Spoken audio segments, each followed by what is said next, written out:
Nana Kodua, drunk on power and desperate to assert his dominance, vowed to use Bediako's capture to send a message to anyone who dared oppose him.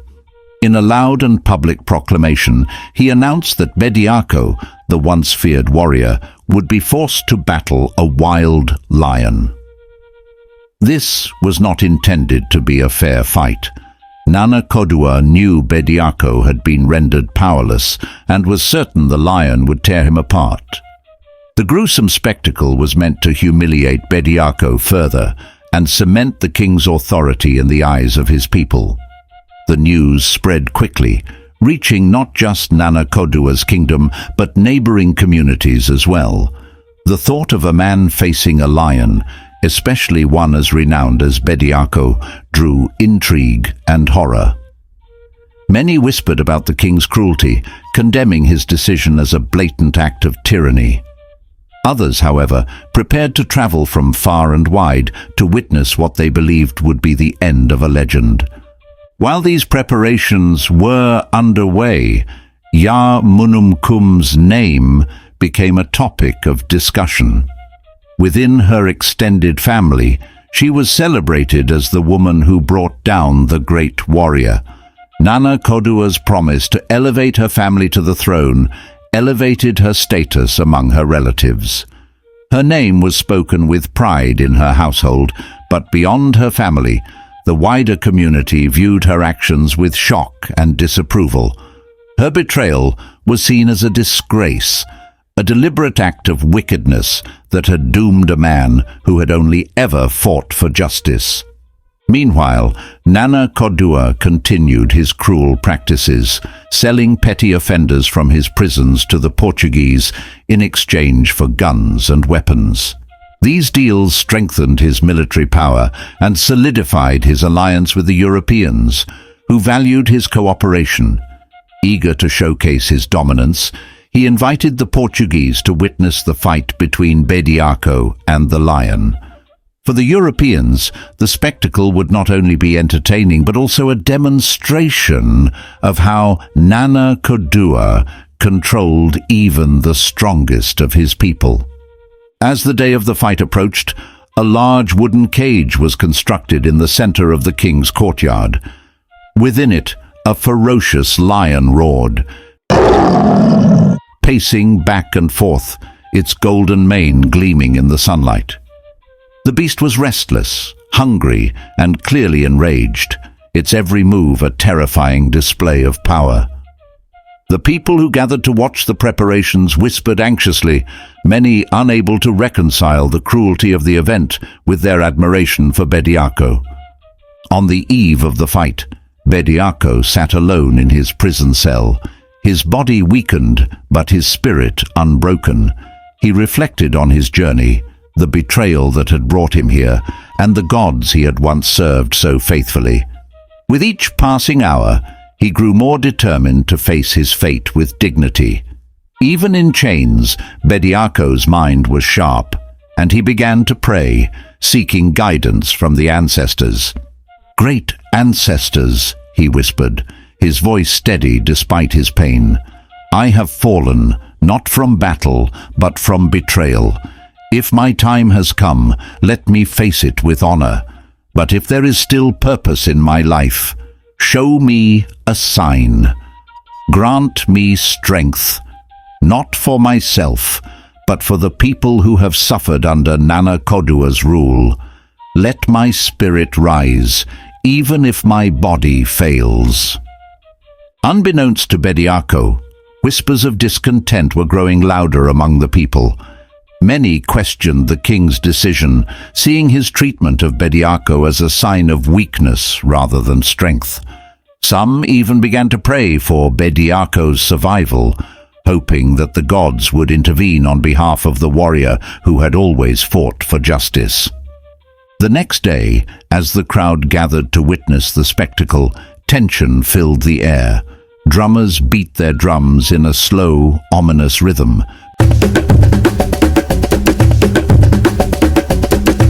building anticipation for the grim event.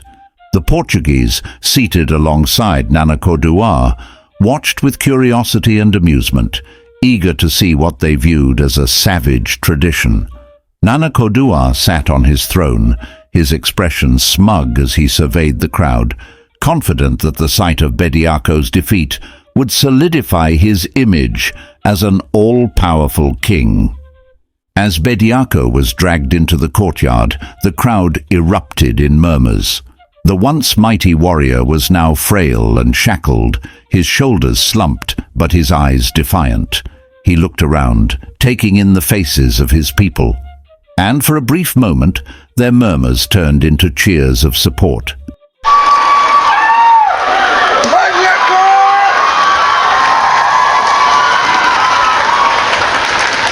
Despite his weakened state, they saw in him the spirit of the man who had always fought for them. Nana Kodua raised his hand, silencing the crowd. "Today, you will see the end of a man who dared to defy his king," he announced, his voice booming. "This is what happens to those who challenge my rule. Let it be a lesson to all." The lion's cage was opened, and the beast stepped out, its roar echoing across the courtyard.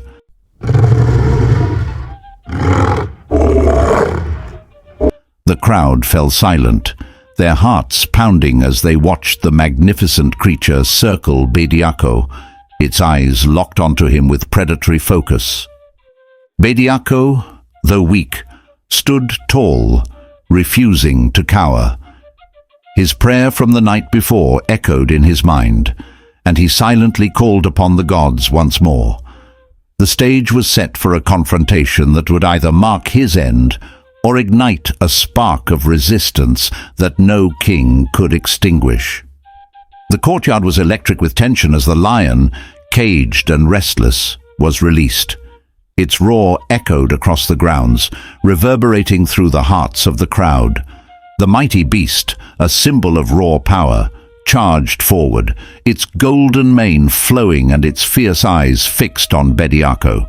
But then something happened that no one expected.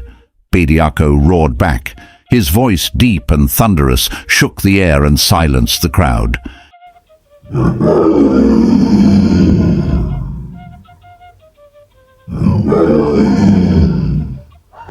It was louder, more primal than the lion's own, as if the spirit of a lion had awakened within him. Gasps of shock rippled through the spectators, including the Portuguese and Nana Kodua himself. The lion paused momentarily, startled by the challenge, before leaping at Bediako with claws outstretched. The fight began with an intensity no one had ever witnessed. The beast struck with its powerful paws, swiping at Bediako with deadly precision, but Bediako dodged and countered, moving with an agility that seemed almost supernatural. His bare hands became his weapons as he grappled with the lion, their movements so fierce it was like watching two lions battle for dominance in the wild forest. The crowd was paralyzed, unable to look away. The villagers murmured in awe, "No ordinary man can stand against a lion. He is not human. He is something else." The lion lunged again, its jaws snapping inches from Bediako's face, but the warrior pushed back, striking the lion with such force that the beast staggered. Blood trickled down Bediako's arms where the lion's claws had grazed him, but he stood firm, his eyes locked onto the beast with unrelenting focus. He roared once more, his voice like thunder rolling through the heavens, challenging the lion to come again. What no one knew, except the gods and the ancestors, was that Bediako's strength had been slowly returning. Though Yamunumkum's betrayal had weakened him, the abominable food she had fed him had worked its way out of his body over 7 days. The effects were temporary, and by the time of this fight, Bediako was no longer the powerless man Nana Kodua believed him to be. What also worked in his favor was the lion pelt that Okomfo Bediatuo had demanded as part of the rituals performed at Bediako's birth.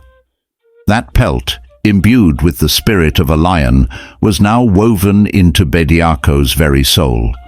He wasn't just fighting a lion, he was the lion. The fight grew more brutal with every passing moment. The lion swiped again, its claws grazing Bediako's side, tearing his flesh, but he didn't flinch. Instead, he leapt forward, grabbing the lion by its mane and wrestling it to the ground.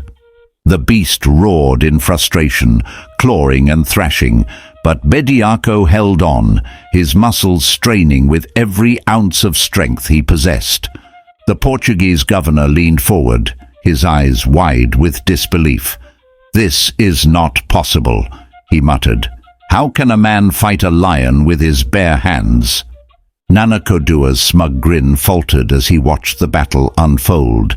He had expected an easy victory for the lion, a swift end to Bediako's defiance. But what he saw instead was a man who fought with the ferocity of a god. The battle raged on, neither side willing to yield. The lion pounced again, its powerful body colliding with Bediako, knocking him to the ground. The crowd gasped, many covering their mouths in fear. But Bediako, undeterred, grabbed the lion by its front legs and rolled with it, using his weight to throw the beast off balance. The ground shook beneath them as they wrestled, dust rising around them like a storm cloud. The lion, now panting and visibly tired, made one last desperate attack. It leaped high into the air, its claws outstretched, ready to deliver a fatal blow. But Bediako, fueled by the strength of the gods, caught the lion mid-air. The crowd erupted in cries of shock and amazement as Bediako held the mighty beast in his arms, his muscles bulging with the effort. With a roar that silenced even the lion, Bediako opened the lion's jaws wide with his bare hands and twisted. In one final act of bravery, he snapped the beast's neck, its body falling limp in his grip. The fight was over. The mighty lion, the king of the wild, lay dead at the feet of a man who had been deemed powerless just days before. The crowd was stunned into silence. Even Nana Kodua and the Portuguese were speechless. Then, slowly, the villagers began to cheer, their voices rising like a wave, chanting Bediako's name. "Bediako! Bediako! The gods are with him!" Some whispered in awe. "This is no ordinary man. This is a superhuman sent by the ancestors to punish the wicked." Bediako stood over the lion's body, his chest heaving, blood trickling from his wounds, but his spirit unbroken. He turned to face Nana Kodua, his gaze fierce and unyielding. "You thought I was weak, Nana Kodua," he said, his voice carrying across the courtyard. "You thought you could use betrayal and cruelty to break me, but the gods have spoken, and they stand with me. Today is not my end, it is yours."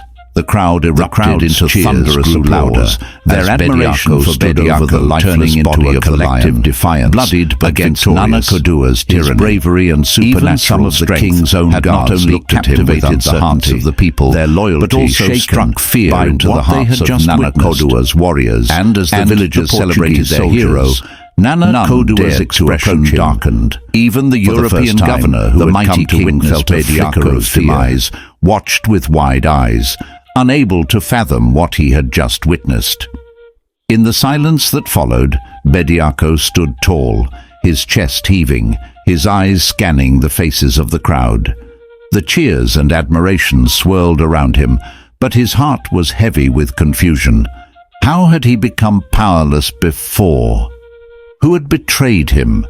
He replayed the moments of his capture in his mind, the failure of his bow and sword, the unexplainable weakness that had left him vulnerable.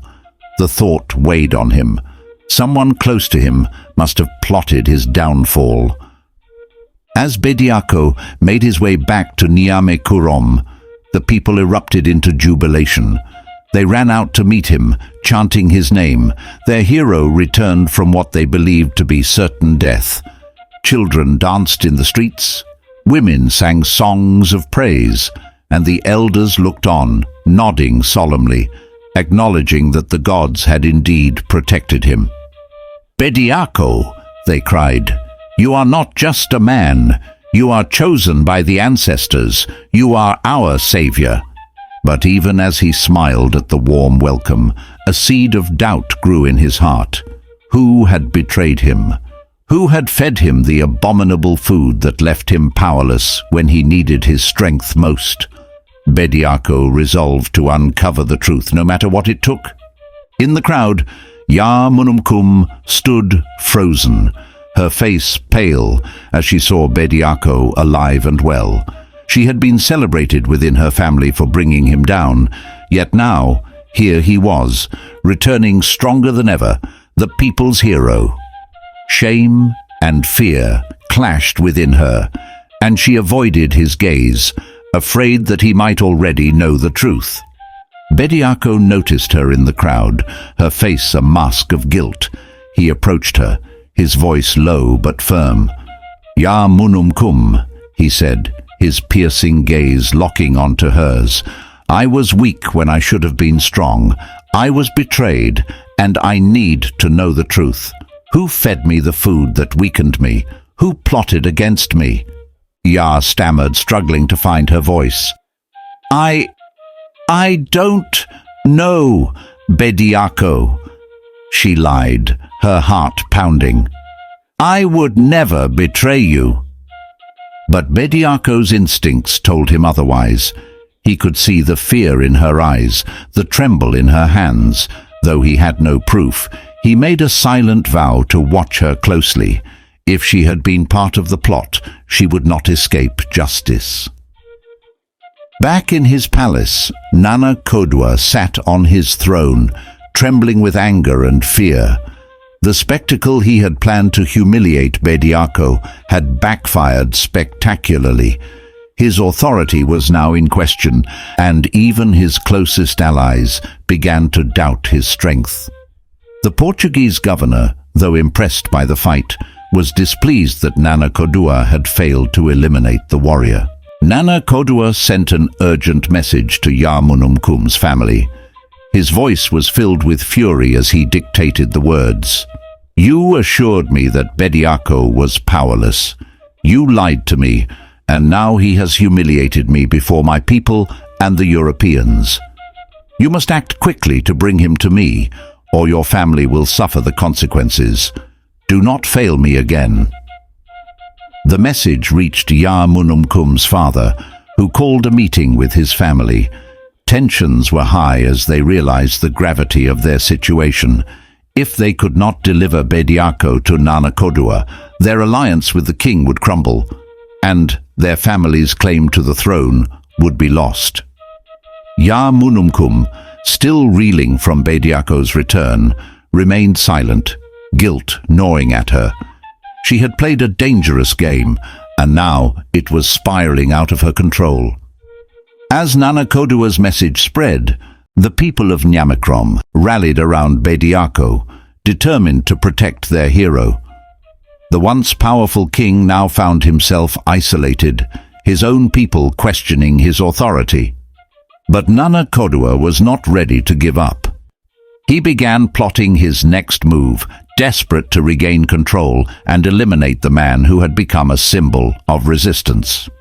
Bediako, now aware of the danger that still loomed over him, prepared for the battles ahead. He knew that Nana Kodwa and his allies would stop at nothing to destroy him, but he also knew that he had the strength of the gods and the will of his people on his side. As Bediako and Ya Munumkum's relationship deepened, their love blossomed into something extraordinary. They spent their days together, laughing, sharing stories, and dreaming of a future unburdened by war and betrayal. To the villagers, they seemed inseparable, two souls destined to walk together. But beneath Ya Munumkum's facade of affection lurked a lingering ambition and a dark loyalty to her family's plans. Though Munumkum had fallen genuinely in love with Bediako, The pressure from her family and the looming threat of Nanakodua's wrath made her desperate. She knew that Bediako's strength came from a divine source, and if she could uncover it, it might give her family the leverage they needed to finally bring him down. One evening, as they sat under the stars, Munumkum gently placed her hand on Bediako's, her eyes filled with concern. "Bediako," she began, her voice soft and tender, "I worry about you. You carry the weight of the people on your shoulders, but you never share your burdens with me. If we are to stand together, I need to know, what gives you your strength?" Bediako, sensing her curiosity, grew cautious. His instincts warned him that there was more to her question than concern. He decided to test her loyalty with a carefully crafted lie. "Yeah," he said, his voice steady. "My strength comes from many places. The gods, the ancestors, and my purpose. But there is one place that binds it all together. Occasionally I visit a giant tree deep in the forest. It is said to hold the spirit of the gods, and when I pray there, I gain their favor. However," he paused, pretending to hesitate, "if I return to the tree during the wrong time, like the month approaching now, I become powerless. It is part of the rituals I must perform, but it leaves me vulnerable." Munumkum's eyes widened slightly, but she quickly masked her reaction with feigned concern. "That sounds dangerous, Bediako. Why must you go if it risks so much?" "I have no choice," he replied, his tone grave. "It is the will of the gods." Munumkum nodded, but inside her mind raced. That night she slipped away and informed her family of Bediako's supposed weakness. Her father, eager to please Nanakodua, sent a messenger with the information, confident that it would lead to Bediako's downfall. When the message reached Nanakodua, he was ecstatic. "So the mighty Bediako has a weakness after all," he sneered. "Send my best warriors to the giant tree on the appointed day. Ambush him and bring him to me alive. This time I will ensure he meets his end by my own hand." The days passed, and as the appointed time approached, Bediako made his way to the giant tree. The forest was dense and silent, the air heavy with tension. He knew the trap had been set, but he walked calmly, his confidence unshaken. As he reached the tree and knelt to pray, the warriors, hidden among the trees, crept closer, their swords drawn. Suddenly they charged, their voices breaking the silence as they rushed toward him. But before they could strike, Bediako rose to his feet and turned to face them. His eyes burned with a fierce light, and a roar escaped his lips, a sound so powerful that it froze the warriors in their tracks. "You thought I would be powerless?" Bediako shouted, his voice booming like thunder. "You thought you could ambush me like a coward? Come and let me show you the strength of the gods." The warriors hesitated, but their leader barked an order and they surged forward. The first warrior swung his sword at Bediako, but the blade glanced off his skin as if striking solid iron. The sound of metal meeting unyielding flesh echoed through the forest, leaving the attackers stunned. Bediako moved like a force of nature. His every strike was precise, his every movement fluid and unstoppable. He grabbed one warrior by the arm, flinging him into the air as if he weighed nothing.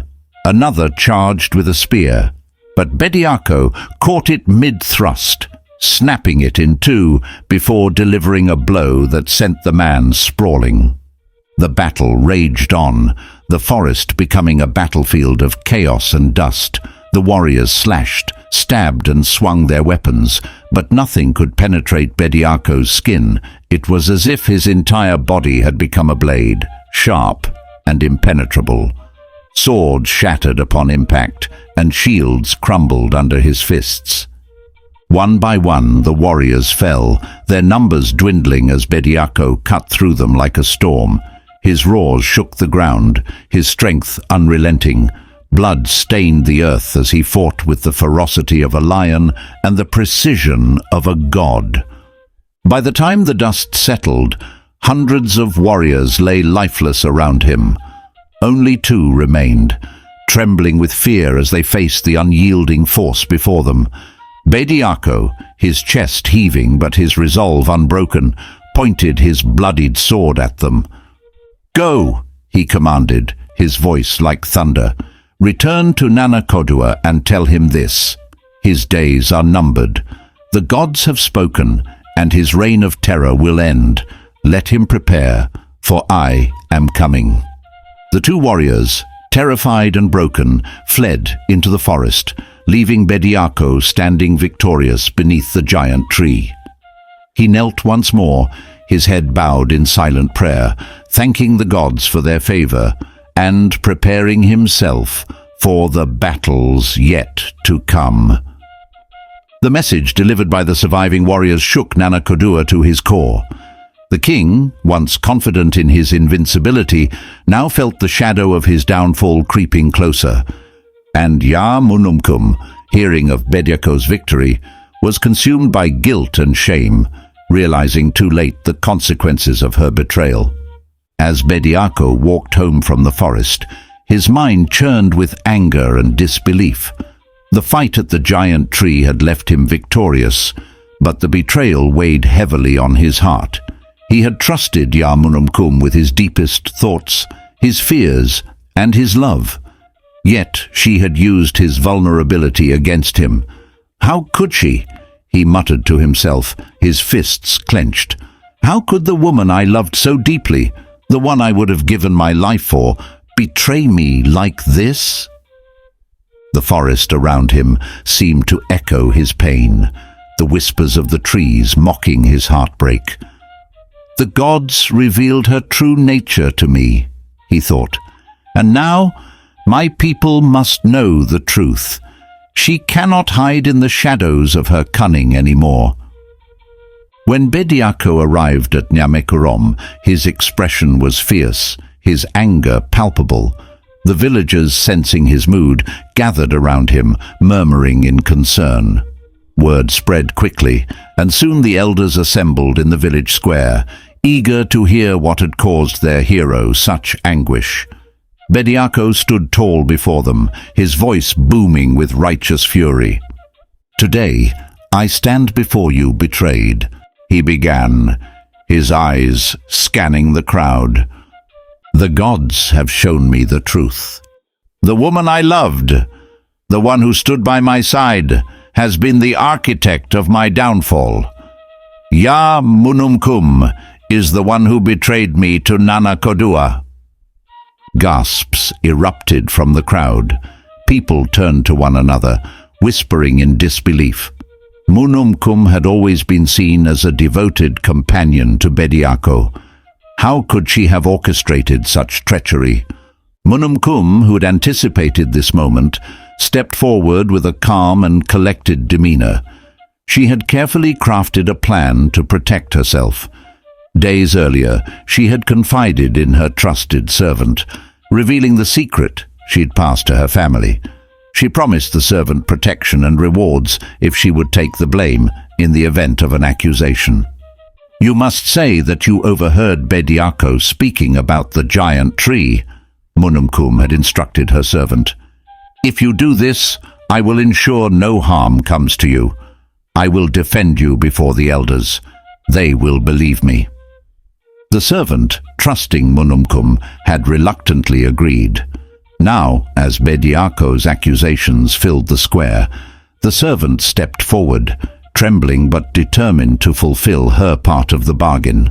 "My lords," the servant said, bowing before the elders and the crowd, "it was not Ya Munumkum who revealed Bediako's secret.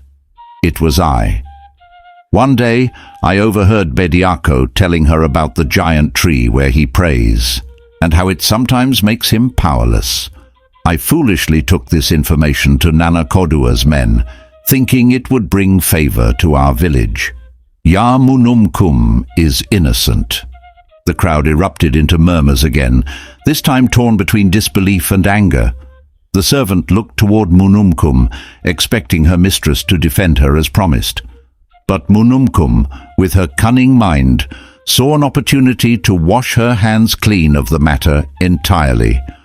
Munumkum stepped forward, her expression filled with shock and disappointment. "How dare you betray not only Bediako, but also me?" she exclaimed, pointing at the servant. "I trusted you to serve faithfully, and this is how you repay us. Your actions have put us all in danger, and you expect forgiveness." The servant's face paled as the realization dawned. Munumkum had no intention of protecting her. She had been used as a scapegoat, and now she was left to bear the full brunt of the blame. Tears filled her eyes as she fell to her knees, pleading with the elders. "I swear I did it only because I thought it would help us," the servant cried. "I was wrong." As the servant finished her confession, kneeling in shame before the crowd, Yamunumkum's face twisted with feigned betrayal. She stepped forward dramatically, tears streaming down her cheeks, her voice trembling with rage and sorrow. "You wretched traitor!" she cried, her voice echoing through the village square. "You dare to betray not only me, but the man I love and our entire village. You deserve no mercy." Before anyone could react, Munumkum lunged toward one of the warriors standing nearby and snatched his sword. The crowd gasped, their shock palpable as she turned toward the servant. In a swift, brutal motion, she drove the blade into the servant's chest. The servant gasped, her eyes wide with pain and disbelief, as she crumpled to the ground. The square fell into stunned silence. No one moved. No one spoke. The once jubilant villagers stood frozen, horrified by the sudden violence. Even the elders were at a loss for words, their expressions a mix of shock and unease. Munumkum stood over the servant's lifeless body, her breathing heavy, the bloodied sword trembling in her hands. "This," she declared, her voice cold and sharp, "is what happens to those who betray us. Let this be a warning to anyone who dares to conspire against Bediako or this village." While the crowd struggled to process what had just happened, deep within her heart, Munumkum felt a twisted satisfaction. The servant's death had silenced the one person who could expose her secret. For her, this was not just about punishment. It was about self-preservation. To Munumkum's surprise, her bold act of violence stirred something in Bediako's heart. He saw her actions as a passionate defense of their love and loyalty. For a moment, all his doubts about her melted away. He stepped forward, his expression softened by admiration and guilt. "Munumkum," he said, his voice filled with emotion, "I owe you an apology. I doubted your loyalty, but today you have proven your love for me and this village. I should never have questioned you." Munumkum, always quick to adjust her demeanor, wiped her tears and looked up at him with a pained expression. "Bediako," she said softly, "I only did what I had to. I would never let anyone harm you." The crowd began to murmur again, their shock slowly giving way to reluctant acceptance. Some saw Munumkum's actions as cruel and unnecessary, but others admired her fierce loyalty to Bediako. For Bediako, however, the moment solidified his trust in her even more deeply. Despite his growing affection for Munumkum, Bediako couldn't shake the sense of unease that had crept into his heart since his betrayal. Feeling the weight of the recent events, he decided it was time to leave Nemekurom and start anew. He approached his father, Brewu, with his plan. "Father," Bediako said, This village has been good to us, but I can no longer stay here. Too much has happened, and I feel that I must build a place where we can start fresh. I will take a few trusted people with me and begin a new village." Brewu's eyes darkened with concern. He had long suspected Munumkum's duplicity, and this new development only deepened his fears. He leaned in, his voice low and urgent. "Bediako, listen to me. I know you love Munumkum, but you cannot trust her. Her actions have been too calculated, too convenient. Stay here, where you are surrounded by people who truly care for you. Do not let her lead you astray." Bediako shook his head, his resolve firm. "Father, you are wrong about her. She has proven her love for me time and again. Munumkum would never betray me. I will not abandon her." Despite his father's warnings, Bediako began preparing for his departure. Word spread quickly through the village, and the people were devastated. They pleaded with him to stay, their love and admiration for him evident in their tearful voices. "Bediako, don't leave us," one elder begged. "You are our protector, our hope. This village will never be the same without you." Women wept openly, and children clung to his legs, their small hands tugging at his heart. But Bediako, determined to follow his path, gently reassured them. "I will always carry this village in my heart," he said, his voice steady but filled with emotion. "But I must go. The gods have a greater plan for me, and I must fulfill my destiny." Munumkum, ever the actress, played her part well. She comforted the villagers, promising them that she would stand by Bediako's side and help him build something even greater. "Do not worry," she said sweetly.